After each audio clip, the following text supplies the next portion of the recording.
Nalakip matud pa sa plano sa lokal nga barangay sa poblasyon Trento, Agusan del Sur ang pagmuntar og street lights sa matag purok ning tuiga. Sumala kang barangay kagawad Ryan Ases o sa kini sa ilang nga pagatutukan aron nga mahatagan og kahayag ang mga katawhan ilabi na panahon sa kagabion.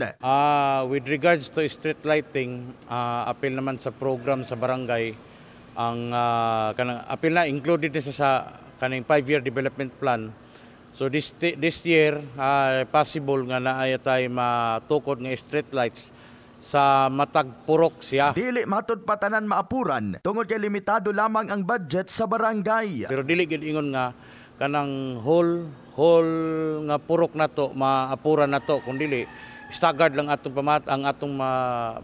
mapahigayon kay tungod ang appropriation pud nato sa atong panudlanan sa atong barangay di man gyud ingon nga kanang dako ang pundo kundi limitado man lang. So portion ta kung kinsa ang kuan mabutangan nato isa lang ka poste nga solar light, street light. Doon na matod pa'y plano nga i-revive ang tanang mga street lights nga proyekto sa kapit bisig laban sa kahirapan, comprehensive and integrated delivery of social services. Then ang naghulat pa sad mi another thing is katong 50 ka street light nga project sa Kalahi nga way back siguro mga 2024 mga 6 years ago,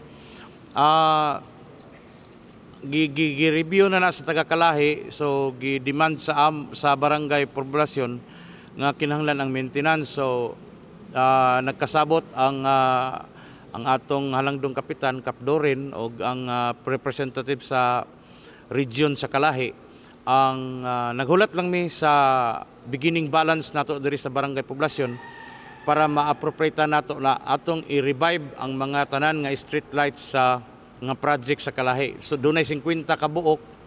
So paabot lang ta, dili magidingon nga madali-dali ginatog lihok dayon kadaghan mong proseso.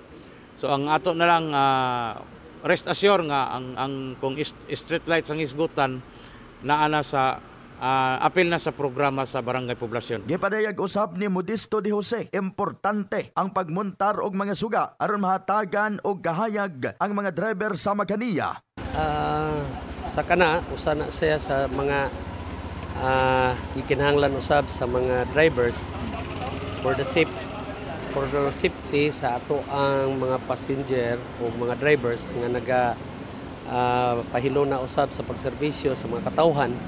Kay nganong pinaka-importante tungod kay kung ang usa ka lugar dili hayag adto posible nga mga dautan nga mga elemento nga maoy magahatag og dugang nga problema sa ato ang local government nga mamahimong problema usab sa mga drivers tungod kay makahimo ang mga daotang tao sa pagplano alang sa negatibo nga mga buluhaton alang ngadto sa ilang sikataw. Angayan matod pang atimanon sa gobyerno ang mga street lights nga wala ni ganar kasamtangan. So amo lang pinakanindot nga katong mga street light nga wala na mag-function mamahimo siguro nga ma-represent sa ato ang paggamhanan at least sa kinatibuk-an sa ato ang local government mamahimo kini nga adunay pagsuporta then sa amo usab adunay dako nga tabang alang sa pagpamansayro sa matagabi.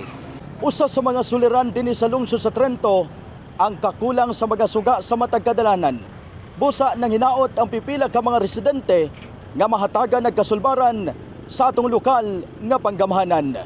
In the heart of changing lives, kini si Brigada Christian Talimudaw Cabanyas, Brigada News.